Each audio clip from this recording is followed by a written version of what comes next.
नमस्कार दोस्तों, स्वागत है आपका भास्कराचार्य क्लास में। दोस्तों, हमने पिछले वीडियो में पार्ट 1 शीत युद्ध का दौर का 2 टॉपिक हमने पढ़ा, क्यूबा मिसाइल संकट और शीत युद्ध क्या है। आज की वीडियो में हम और 2 टॉपिक को पढ़ेंगे, 2 ध्रुवीय विश्व का आरंभ और शीत युद्ध के दायरे। जिस बच्चे ने भी मेरी ये 2 टॉपिक या पिछली वीडियो नहीं देखी, प्लीज़ जाके देख ले, क्योंकि जब तक आपको यह पता नहीं होगा कि शीत युद्ध क्या है तो आपको आगे का 2 ध्रुवीय विश्व का आरंभ और शीत युद्ध के दायरे पता नहीं चलेंगे। इसके बाद हम इन 3 टॉपिक को अगले वीडियो में पढ़ेंगे। चलिए फिर वीडियो को स्टार्ट करते हैं। ये हमारा शीत युद्ध के दौर का तीसरा टॉपिक, जिसका नाम है 2 ध्रुवीय विश्व का आरंभ। 2 ध्रुवीय का मतलब है 1945 के बाद 2 महाशक्ति बनकर उभरी। एक अमेरिका और दूसरा सोवियत संघ, ये 2 महाशक्ति बनकर उभरी। अब 1945 के बाद इन दोनों देशों ने विश्व के विभिन्न हिस्सों में अपने अपने प्रभाव का दायरा बढ़ाने में लग गई। अपने अपने प्रभाव का दायरा का मतलब ये है कि इन्होंने छोटे देशों को अपने गुट में शामिल करने की कोशिश की। ऐसे में छोटे देशों के सामने एक ही रास्ता था कि वह किसी एक महाशक्ति से जाके जुड़े। क्योंकि उन्हें अपने प्रतिद्वंदी के प्रभाव से बचाया जा सके। मान लो कि छोटा सा देश अमेरिका में जाकर मिलता है तो कोई भी देश, तो सोवियत संघ उस पर हमला करने की हिम्मत नहीं करेगा, है ना बच्चों। तो ऐसे में किसी छोटे देश को सुरक्षा का एक वादा मिल जाता है, मोस्ट इम्पॉर्टेंट, ठीक है। दूसरा चीज़, ये हथियार, ये था नहीं, यहाँ पे था, ये मैंने गलत लिखा है, तो यहाँ पे उन्हें हथियार का भी मदद मिल जाती है। तीसरी सबसे बड़ी बात, उन्हें छोटे देशों को आर्थिक मदद मिल जाती है उन बड़ी महाशक्तियों से जिसमें वो शामिल हुए हैं। अब जब अमेरिका और सोवियत संघ पूरे विश्व में गठबंधन की व्यवस्था बना रही थी तो पूरी दुनिया 2 खेमे में बढ़ गई थी। यह विभाजन सबसे पहले यूरोप में हुआ। कहाँ हुआ? यूरोप में। पूरा यूरोप 2 हिस्सों में बढ़ गई। पहला हिस्सा जो कहलाया पश्चिमी यूरोप, जो किसके साथ मिल गई जाके? अमेरिका के साथ। और दूसरा हिस्सा क्या था? पूर्वी यूरोप, ये किसके साथ जाके मिली? सोवियत संघ के साथ, ठीक है। ये यूरोप के 2 हिस्से हो गए। अब जो पूर्वी यूरोप ने अमेरिका के साथ मिला तो इन्होंने मिलकर एक संगठन बनाया जिसका नाम रखा नाटो।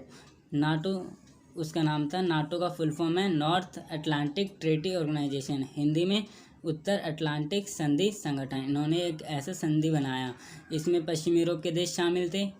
कब इसकी स्थापना हुई? 1949 में, 1949 में इसकी स्थापना हुई थी। कितने देश इसमें शामिल थे?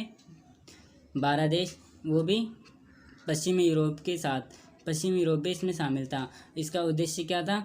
यदि एक देश पर हमला होता है तो संगठन में उपस्थित सभी देश उस पर हमला मानेंगे। यानी कि यदि सोवियत संघ किसी भी एक देश पर हमला करता है तो वह हमला उस देश पर नहीं होगा, वह हमला पूरे संगठन पर होगा, इस नाटो संगठन में होगा। और ये नाटो संगठन मिलकर सोवियत संघ के खिलाफ कार्रवाई करेंगे। ये नाटो, अमेरिका के जो संगठन था नाटो, उनका उद्देश्य था। अब हम आते हैं इसके विपरीत, सोवियत संघ ने भी एक संधि की जिसका नाम रखा वार्सा संधि। इसमें कौन से देश शामिल थे? पूर्वी यूरोप के देश, और सोवियत संघ खुद भी इसमें शामिल था। स्थापना कब हुआ? 1955 में, 1955 में इसकी स्थापना हुई। इसका उद्देश्य क्या था? नाटो में शामिल देशों का मुकाबला करना, यानी कि इनका डटकर सामना करना, है ना। चलिए हम एक बार नाटो और वार्सा संधि के में जो जितने भी देश थे, पश्चिमी यूरोप और पूर्वी यूरोप, देख लेते हैं एक बार इनको मैप में। ये है हमारा यूरोप का देश, यूरोप का मैप। इसमें ये जो पीला कलर का दे रखा है ये नाटो के सदस्य हैं, और जो ये रेड कलर में दे रखा है ये सोवियत, यानी कि सोवियत संघ है, यहाँ लिखा हुआ है। ये वार्सा के सदस्य हैं। ये जो हिस्सा है ये हमारा पश्चिमी यूरोप कहलाता है, और ये पूर्वी यूरोप कहलाता है। आगे चलते हैं हम। महाशक्तियों ने देशों को अपने खेमे में करने के लिए ताकत का प्रयोग किया। अब देखो, कुछ छोटे देश ऐसे भी थे जो किसी खेमे में जाना नहीं चाहते थे, वे अलग राष्ट्र होकर अपना विकास करना चाहते थे।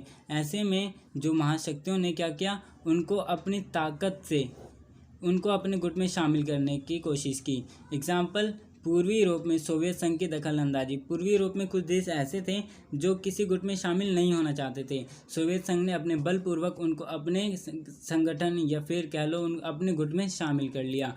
उधर ही जब सोवियत संघ ऐसा करने लगा तो अमेरिका ने भी गठबंधन बनाया। अमेरिका ने कौन सा गठबंधन बनाया? सीटो और सेंटो। सीटो होता है South East Asia Treaty Organization, यानी कि दक्षिणी पूर्वी एशिया संधि संगठन। ये बनाया अमेरिका ने, जिसमें कि दक्षिणी और पूर्वी एशिया के जितने देश थे वो अमेरिका में शामिल हो गए। और सेंटो था केंद्रीय संधि संगठन, सेंट्रल ट्रीटी ऑर्गेनाइजेशन।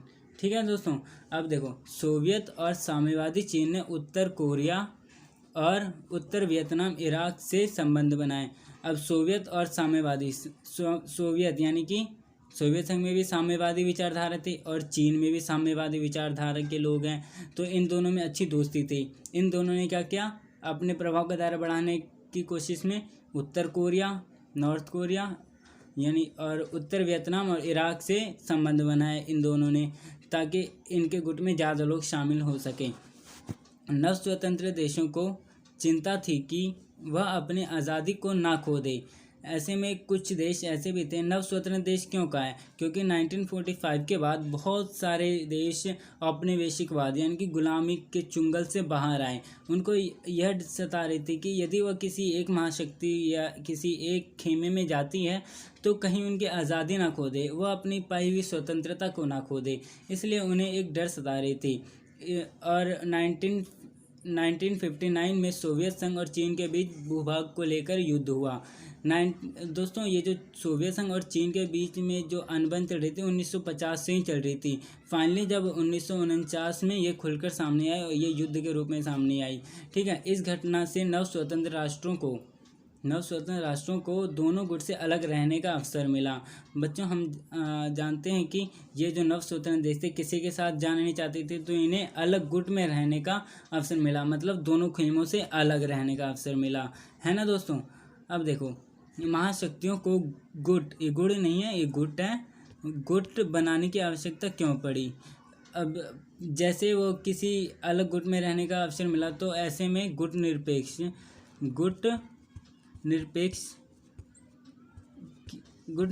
की नींव रखी गई। ठीक है, अब देखो, हमने पढ़ा कि महाशक्तियों ने छोटे देशों को अपने में शामिल किया। अब ये क्यों किया? इसके भी कुछ कारण थे। पहले कारण क्या है? पहला कारण है हमारा महत्वपूर्ण संसाधन।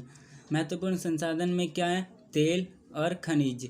अब देखो, छोटे देशों में कई सारे देश जैसे इराक, ईरान और कई सारे छोटे देश हैं जहाँ पे खनिज और तेल अच्छे संसाधन मिलते हैं, जिससे कि हथियार बनाने में और महाशक्तियों को इससे ज़्यादा मदद मिलती है, बल मिलता है। और छोटे देशों के भू क्षेत्र का अमेरिका या फिर कुछ भी महाशक्तियाँ इनका इस्तेमाल किस लिए कर सकती है? हथियार और सैनिक संचालन करने में।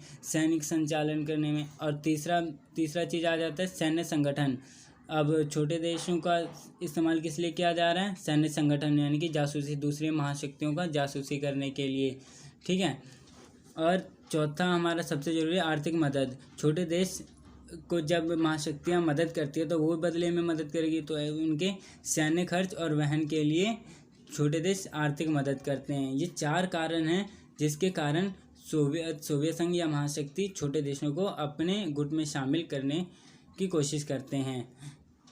तो दोस्तों, ये हमारा आज 2 ध्रुवीय विश्व का आरंभ का ये टॉपिक हमारा कवर हो गया है। बच्चों, हमारा दूसरा टॉपिक है शीत युद्ध के दायरे। अब दोस्तों, हम शीत युद्ध के दायरे का मतलब क्या है? शीत युद्ध यानी कि हमें पता है शीत युद्ध क्या है। जब 2 महाशक्तियाँ के बीच युद्ध होने की संभावना होती है लेकिन युद्ध नहीं होती। क्यों? क्योंकि उनके दायरे उन्हें ऐसा करने से रोकती है। उनके दायरे मतलब सीमा, कि देश अपने सीमा में रहते हैं, इसलिए युद्ध नहीं होते, व्यापक युद्ध नहीं होती। अब शीत युद्ध के दौरान खूनी लड़ाइयाँ भी हुई, लेकिन यह ध्यान देने बात यह है कि यह जो लड़ाइयाँ हुई तीसरे विश्व युद्ध में थर्ड वर्ल्ड वॉर के रूप में नहीं रूप ले सकी। अब देखो, दोनों महाशक्तियाँ कई बार आमने सामने आई, ठीक है। अब पहली बार कब सामने आई? 1950 से 1953 के बीच। कहाँ पर? कोरिया में इन दोनों की लड़ाई हुई। फिर 1958 और 62 के बीच में कहाँ पर? बर्लिन में इन दोनों की लड़ाई हुई। और तीसरी 1960 के दशक में कहाँ हुई? शुरुआती दशक में कांगो में। ये दोनों देशों की लड़ाई हुई, लेकिन फिर भी पूरा विश्व तीसरे विश्व युद्ध से बचा रहा। अब हम शीत युद्ध के दायरे की बात करते हैं। इसका आशय ऐसे संकट से हैं, ऐसे क्षेत्रों से हैं जहाँ दो विरोधी खेमे के बीच संकट के तो अवसर आते हैं, लेकिन युद्ध होने की संभावना बनी रहती है, लेकिन वास्तव में युद्ध नहीं होती। जैसे कि कोरिया, वियतनाम, अफगानिस्तान में व्यापक जनहानि हुई, फिर भी विश्व परमाणु युद्ध से बचा रहा। कुछ चीज़ें हैं जो उनको युद्ध करने से रोकती है ना दोस्तों। कई बार ऐसे संकट गलत फहमियों के कारण भी उत्पन्न हो जाती है। अब दोनों महाशक्तियाँ हैं, उन दोनों को ऐसे गलत फहमी भी हो जाती है जिसके कारण दोनों के बीच में शंका और लड़ाइयाँ हो जाती हैं, ठीक है। ऐसे में तीसरे गुट निरपेक्ष ने टालने की कोशिश की। जब ऐसी गलत फहमियाँ हो जाती है तो गुट निरपेक्ष एक तीसरा गुट है। गुट निरपेक्ष में वही नव स्वतंत्र राष्ट्र थे और इनका निर्माण किया था। हम इसे नेक्स्ट टॉपिक में कवर करेंगे, गुट निरपेक्ष है क्या। तो गुट निरपेक्ष ने उनकी गलतफहमियों और लड़ाइयों को टालने में बहुत महत्वपूर्ण भूमिका निभाई। एग्जाम्पल के लिए पंडित नेहरू ने उत्तर और दक्षिण कोरिया के बीच मध्यस्थता निभाई थी।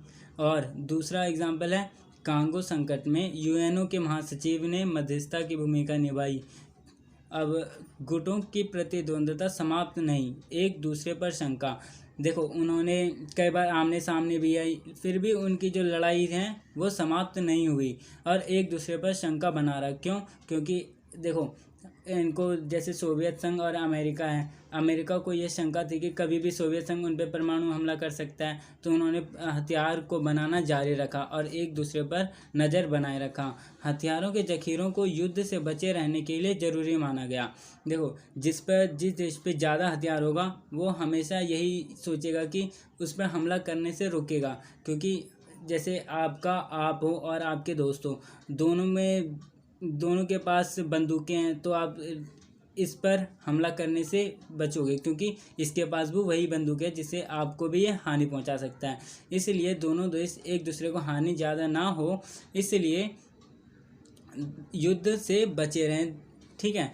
हथियारों के गलत अनुमान। अब देखो, जैसे आपके दोस्त ने आप गलत अनुमान लगा लिया कि आपके पास ज़्यादा हथियार हैं, ठीक है, तो आपका जो दोस्त है वो भी आपको देख कर ज़्यादा हथियार बनाएगा। इसी तरह सोवियत संघ ने भी अमेरिका को देखकर हथियारों का निर्माण शुरू रखा, हथियारों को बनाए रखा। ये हथियारों का गलत अनुमान भी कभी लड़ाई का संकेत दे देती है ना। अब ये दोनों पक्षों में जब बात हुई कि ये संयम सब अपनाया जाए कि लड़ाई से ज़्यादा व्यापक हानि होगी, कई सारे लोग मारे जाएंगे, धन की हानि होगी और इससे विनाश होगा, विश्व व्यापक जनहानि होगी। तो इन सारे संकटों को दोनों देशों ने समझा और संयम को बनाए रखने के लिए दोनों पक्षों के बीच हथियारों को सीमित करने के लिए कई समझौते हुए, ठीक है। अस्त्र नियंत्रण करने के लिए हथियारों पर होड़ पर रोक लगाई, यानी कि हथियार को सीमित कर दिया। और 1960 के उत्तरार्ध में एक दशक यानी कि 10 साल में 3 समझौते हुए। 3 समझौते कौन कौन से हुए? एक हमारा परमाणु परीक्षण प्रतिबंध संधि, यानी कि जो हम परमाणु परीक्षण करते हैं उन पर प्रतिबंध लगा दिया। दूसरा संधि कौन सा हुआ? परमाणु अप्रसार संधि, यानी कि जो भी देश परमाणु बना रहा है आगे से वह परमाणु हथियार नहीं बनाएगा, है ना। तीसरा हमारा हुआ परमाणु प्रक्षेपास्त्र परिसीमन संधि। अब परमाणु को एक तरीके से परमाणु निर्माण को सीमित कर दिया गया, ठीक है। ये 3 संधि हुए किन दोनों के बीच? अमेरिका और सोवियत संघ के बीच। ठीक है बच्चों, तो हमारा ये आज का टॉपिक था जिसे हमने कवर किया, शीत युद्ध के दायरे। बच्चों thank you for watching. Friends अगर आपको अच्छी लगी तो प्लीज़ शेयर करो, लाइक करो, सब्सक्राइब करो, मुझे मोटिवेशन मिलेगी। Thank you so much. जय हिंद।